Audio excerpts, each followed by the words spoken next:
한 주 평안하셨습니까? 사도행전 6번째 시간입니다.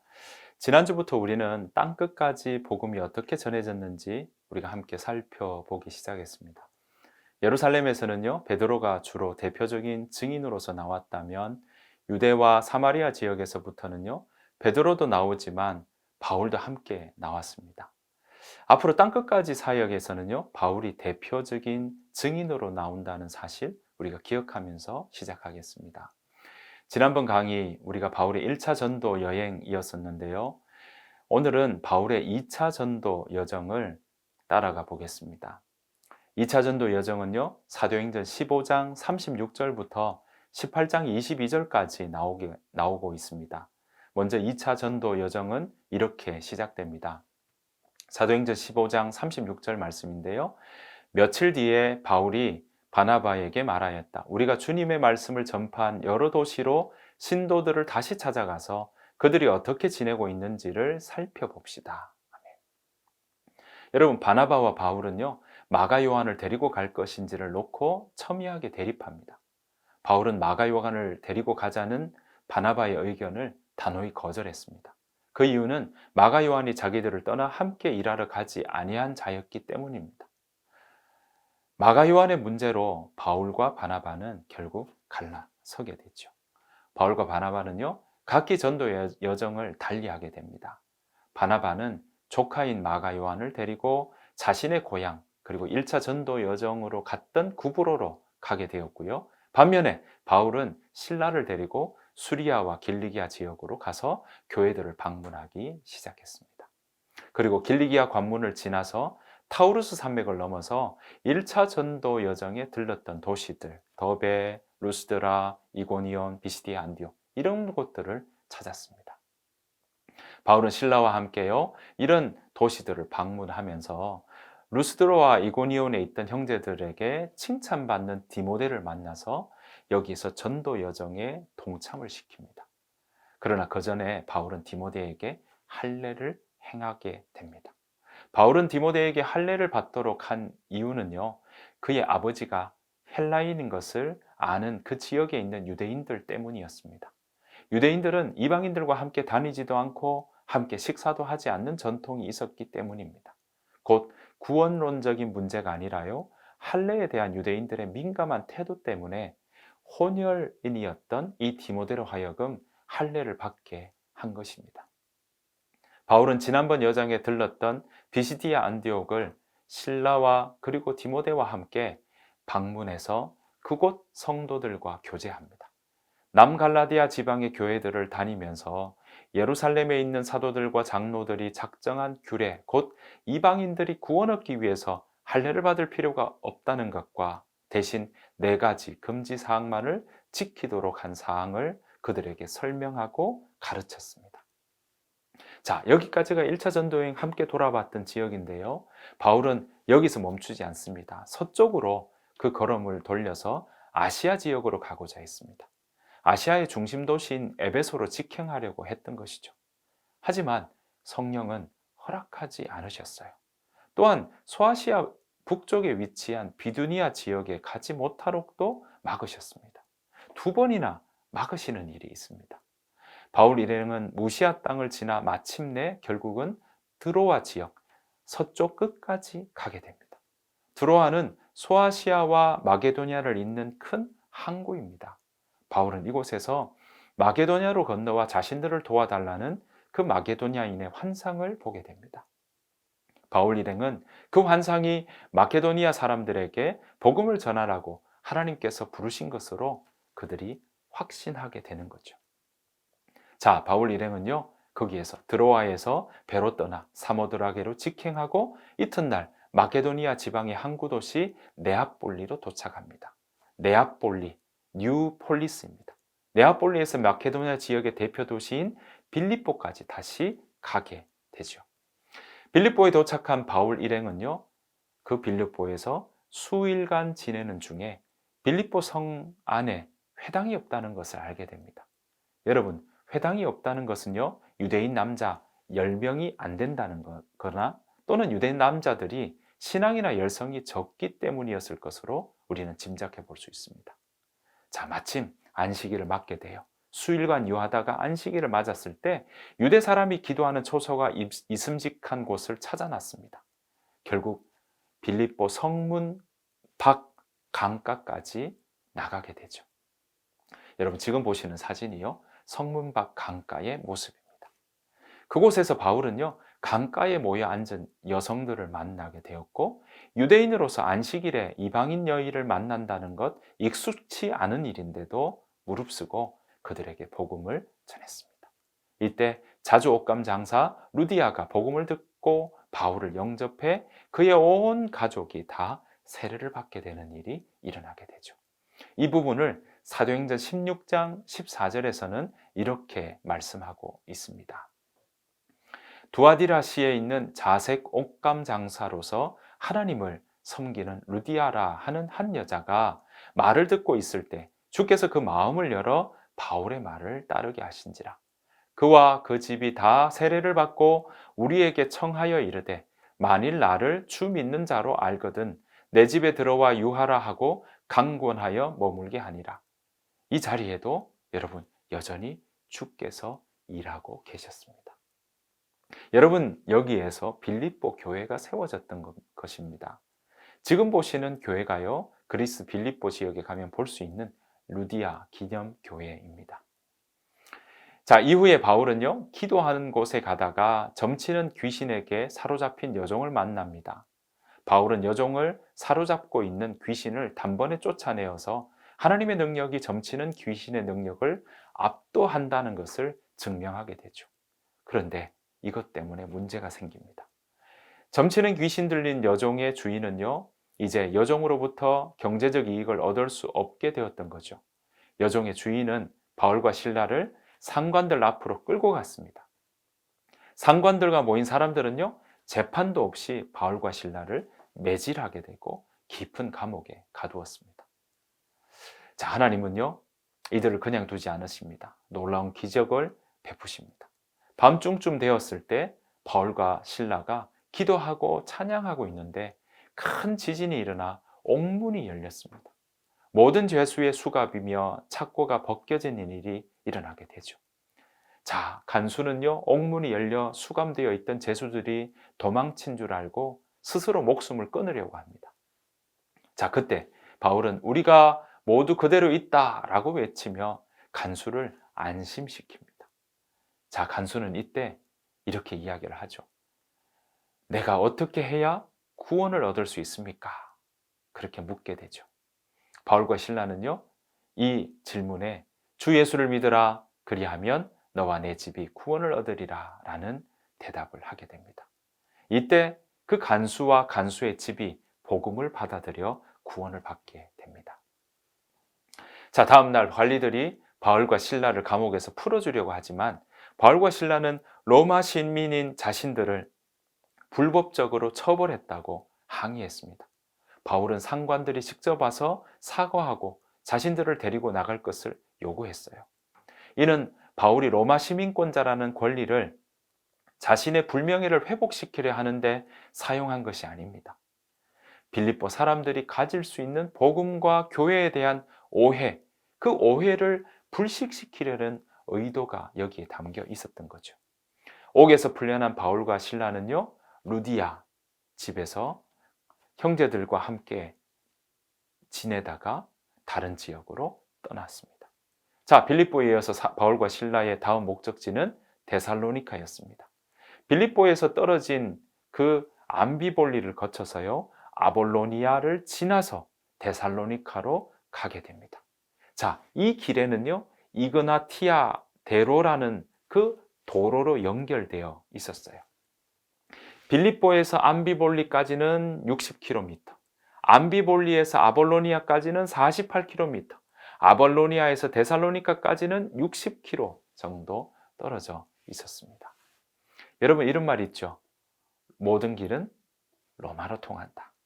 네, 이그나티아 대로가 바로 그런 길 중에 하나입니다.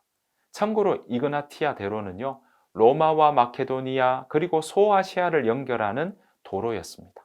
주전 146년에 이 도로 공사를 시작해서 주전 120년, 그러니까 26년에 걸쳐서 만든 도로입니다. 길이는요 1120km 정도 된다고 해요. 자, 바울과 실라는요 해안 도시인 데살로니카에 도착했습니다. 그리고 야손의 집에 머무르게 되죠. 그리고 회당에서 3주 동안 그리스도의 죽음과 부활에 대한 그런 복음을 전하게 됩니다. 이 복음을 들었던 유대인과 많은 경건한 헬라인 그리고 귀부인들이 바울과 실라를 따르게 됩니다. 자, 그러자 데살로니카 지역에 있던 유대인들이요 바울과 실라를 시기합니다. 장거리에 불량한 사람들 동원해서 난동을 부렸습니다. 결국 바울과 실라는 3주밖에 지내지 않았던 이 데살로니카 지역에서 한밤중에 떠나게 됩니다. 베레아로 갔던 거죠. 바울이 3주밖에 머물지 않고 떠났으니까 데살로니카 성도들의 안부가 얼마나 궁금했겠습니까?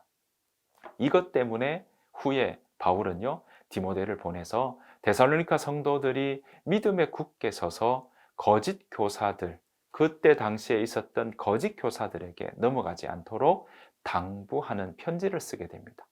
그 두 통의 편지가 바로 데살로니가 전서, 데살로니가 후서였던 것이죠. 자, 데살로니카에서 베레아로 넘어왔습니다. 베레아는요 데살로니카에서 약 80km 떨어진 그런 산중턱, 베르미온이라고 하는 산중턱에 자리 잡은 도시입니다. 바울과 실라는 베레아에서도 회당에 들어가서 복음을 전가하게 됩니다. 많은 사람들, 특별히 헬라의 귀부인들과 남자들이 예수 그리스도를 믿고 따르게 되는 일이 이 베레아의 사람들, 그 베레아 지역에서 일어나게 되었던 거죠. 베레아 사람들은 데살로니가 사람들과는 달랐어요. 날마다 성경을 펴고 자신들이 들은 말씀을 읽고 깊이 생각하며 진리를 추구했습니다. 하지만 데살로니카에 있었던 그 유대인들이 이 80km나 떨어져 있는 베레아까지 따라와서 무리를 충동질해서 소동을 막 일으킵니다. 자, 할 수 없이 실라와 디모데를 남겨두고 바울은요 아덴으로 내려갔습니다. 여러분, 아덴은요 여러분이 잘 아시는 도시입니다. 바로 아테네입니다. 바울은 실라와 디모데를 기다리는 동안에 아덴을 둘러보다가 우상이 가득한 그 거리를 보고 분노하게 되죠. 바울은 통상적인 방식을 따라서 회당에 들어가서 유대인들에게 복음을 전했습니다. 그리고 장터에서 여러 부류의 사람들을 만나게 되는데요. 특히 당대를 대표하는 철학자인 에피쿠로스 학파와 스토아 학파 그 학자들과 만나서 토론하게 됩니다. 예수님과 그 부활을 전하는 바울의 가르침이 얼마나 신기했던지요.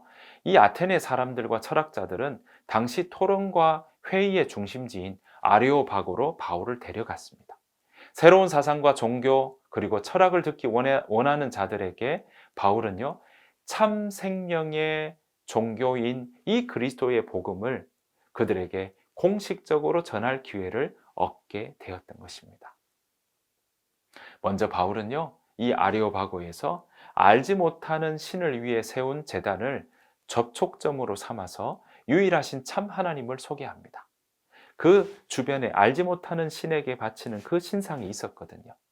사람에 의해 만들어진 신은 참된 신일 수 없다는 사상은 당시 철학자들의 가르침과도 일치하였습니다. 바울은 하나님에 관해 소개하면서 아테네 사람들이 복음을 이해할 수 있는 공통분모를 찾았던 것이죠. 그 과정에서 그는 당대 스토아 철학에 반영된 그 시를 인용하게 됩니다. 바울이 인용한 두 편의 시는요 17장 28절과 29절에 나옵니다. 첫 번째 28절에 나오는 대목인데요, 그를 힘입어 살며 기동하며 있느니라 라는 구절인데, 이건 크레타 사람 에피메니데스의 작품으로 추정되는 시 가운데 사행에 나오는 부분입니다. 이 작품은 제우스의 무덤을 찾을 수 없다는 크레타인들의 주장에 반대해서 미노스가 자기 아버지 제우스에게 하소연하는 내용이 들어 있습니다. 자, 그 시 전문을 한번 제가 여러분들에게 보여드리겠습니다. 제가 읽어볼게요. 오, 거룩하고 지고한 당신을 위해 무덤을 하나 만들었도다. 그레타 놈들, 언제나 거짓말만 늘어놓는 악한 짐승, 게으른 허풍쟁이들아. 그러나 당신은 죽지 않는다. 당신은 영원히 살아 머물고 있다. 그리하여 당신 안에서 우리는 살며 기동하며 있다. 여러분, 이게 첫 번째 시에 인용했던 구절입니다. 바울이 인용한 두 번째 시는요, 29절에 나오는데요, 우리가 그의 소생이라는 대목입니다. 이 문구는요, 시칠리 섬의 시인 아라투스의 파에노메나라고 하는 그 시의 제 다섯 번째 행을 인용한 겁니다. 자, 이 시도 제가 한번 전체 그 시 전문을 올려보겠습니다. 제가 한번 읽어볼게요. 오 인간들이여, 침묵하지 말고 그를 찬양하자. 사방천지 사람들이 만나는 곳은 제우스로 충만하도다. 바다와 포구도 그로 충만하도다. 우리는 그의 소생이라 모든 면에서 우리 모두는 그와 연관을 맺고 있도다. 여러분, 이런 시들을 바울이 인용한 이유는요, 신을 인간이 만든 공예품과 동일시할 수 없다고 지적하기 위함이었습니다. 바울은 그리스도의 인격과 부활에 초점을 맞추면서 설교를 매듭을 지었던 거죠. 헬라인들은요, 영혼의 불멸은 믿었지만 죽은 시체의 부활은 믿지 않았어요. 그래서 부활을 증거하는 바울의 설교는 아레오바고에 모였던 시민들로부터 다양한 반응을 얻게 되었습니다. 일부는 냉소했고 일부는 좀 더 자세히 알고자 했던 거죠. 또 그중 몇몇 사람들은요, 믿음에 이르렀습니다. 믿음에 이르른 사람들의 이름이 사도행전 17장 34절에 나옵니다. 그러나 몇몇 사람은 바울의 편에 가담하여 신자가 되었다. 그 가운데는 아레오바고 법정의 판사인 디오누시오도 있었고 다말이라는 부인도 있었고 그 밖에 다른 사람들도 있었다. 아멘. 자, 바울은 이제 아테네를 떠납니다. 아덴을 떠나서요, 고린도로 향합니다. 바울은 거기서 글라우디우스 황제가 로마에 있는 유대인들을 추방시킬 때 로마에서 쫓겨난 브리스길라와 아굴라 부부를 만났습니다. 바울과 그들 부부는요, 같은 장막 제조업자로서 함께 살면서 평일에는 일하고요, 안식일에는 회당에서 복음을 증거하였습니다. 그러나 바울은 유대인들의 배척으로 인해서 이방인 선교로 돌아서고 디도 유스도의 집으로 거처를 옮기게 되었던 것이죠. 자, 그때 회당장 그리스보를 비롯해서 많은 헬라인이 복음을 듣고 주님께 돌아왔습니다. 그 밤에 주님은 환상 중에 바울에게 나타나서 격려하시며 고린도에 그분의 백성이 많다고 말씀하셨어요. 바울은 1년 6개월 동안 고린도를 근거지로 삼아서 복음을 전하며 교회를 세웠고, 이때 데살로니가 교회를 위해 두 편의 서신을 썼던 것입니다. 그 두 편의 편지가 바로 데살로니가 전서, 데살로니가 후서입니다. 여러분, 3주 동안 복음을 들었던 데살로니가 성도들이 얼마나 어떻게 지내는지 바울은 정말 궁금했습니다. 자, 디모데의 소식을 들은 바울은요, 그들에게 편지를 쓰게 되는데, 그들이 3주밖에 들었지 않지만 복음을 듣고 믿는 그 소문을 마케도니아 지역과 아가야 이 지역까지 그 믿음의 소문이 많이 퍼졌다는 소식을 듣게 되었던 거죠. 바울이 얼마나 기뻤겠습니까? 게다가 그들 가운데는요, 짧게 듣다 보니까 예수님이 다시 오시는구나 라는 그 소식에 대해서 너무 임박하게 받아들였던 겁니다. 그리고 그때가 곧 온다고 생각을 해서 자기의 일상에 대해서 손을 놓아버리는 일이 생깁니다. 그러니까 이제 예수님이 다시 오시면 내 일상 이 일들은 필요 없는 것 아닌가 라는 생각을 하게 되었던 거죠. 그래서 그들에게 그날과 그때는 모른다 라는 부분에 대해서 이야기하며 준비하여라, 그리고 주님이 다시 올 일들을 준비하여라는 대목으로 그들에게 편지를 썼던 것입니다. 이것이 바로 데살로니가 전서와 데살로니가 후서의 이야기의 주된 내용이라고 보시면 되겠습니다. 자, 이제 바울은 다시 안디옥으로 돌아갑니다. 고린도를 떠나서 항구 도시인 갱그리아에 갑니다. 여기서 자신이 서원한 것이 있어서 머리를 깎게 됩니다. 여러분, 고린도도 항구 도시예요. 갱그레아도 항구 도시입니다. 고린도는 아드리아해에 있는 항구 도시이고요. 갱그레아는 에게해에 있는 항구 도시입니다. 고린도와 갱그레아는 거리가 멀지 않아요. 예전에는요, 노예들이 배를 육지로 올려서 고린도에서 갱그레아로 배를 이렇게 이동시키기도 했다고 합니다. 왜냐하면 이렇게 하면요, 배로 이렇게 펠로폰네소스 반도를 돌아가야 되는데 이렇게 돌아가는 길이가 700km였다고 합니다. 그런데 고린도에서 갱그레아까지는요 10km가 채 안 됩니다. 경제적으로 유리하겠죠? 거리로 봐도 훨씬 유리합니다. 지금은 그곳에 운하로 연결되어 있어요. 그 운하가 바로 고린도 운하입니다. 1881년에 만들어졌습니다. 길이가 6.3km, 폭이 24m, 깊이가 8m 된다고 합니다.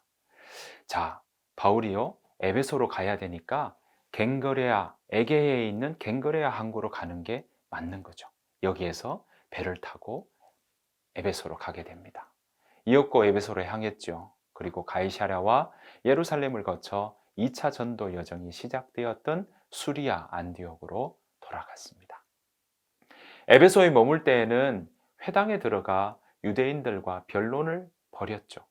이에 여러 사람들이 더 오래 있기를 청하였지만 더 머물지 못하고 하나님의 뜻이면 다시 돌아오겠다는 약속을 하고 이곳에 브리스길라와 아굴라 부부를 남겨놓고 떠나게 되었습니다. 이후에 예루살렘 교회를 방문해 안부를 전하기도 했습니다. 이러한 바울의 방문은요, 이방 선교와 예루살렘 교회와의 유대 관계를 잘 보여주는 대목이기도 합니다. 자, 여러분, 여기까지가 바울의 2차 전도 여정입니다. 1차 전도 여정 때보다 기간도 거리도 길어졌습니다. 하지만 바울은 이 전도 여정을 멈추지 않습니다. 성령께서 이끄신다는 사실을 바울은 경험했기 때문입니다. 그리고 이 전도 여정을 바울은 기쁨으로 가고 있습니다. 다음 시간에 볼 3차 전도 여정은요, 1차, 2차보다 더 길어집니다. 거리도 더 멀어집니다. 다음 시간에 그 여정이 어땠는지, 성령께서 어떻게 일하시는지 다시 살펴보도록 하겠습니다. 한 주 평안하십시오. 감사합니다.